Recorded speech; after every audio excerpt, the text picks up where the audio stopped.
Okay, so event number 2 is the 100-step sprint.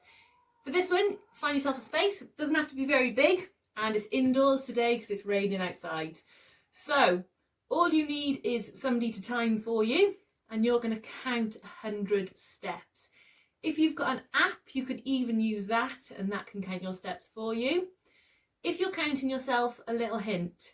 Count just one leg, okay? So for example, that is your second step. The next is your 4.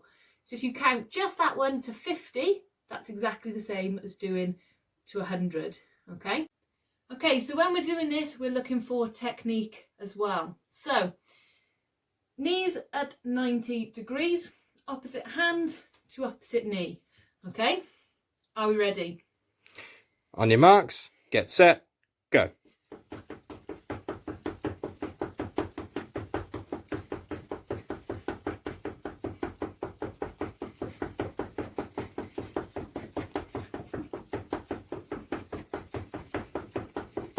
Stop. 15.8. There we are. Good luck. What can you get?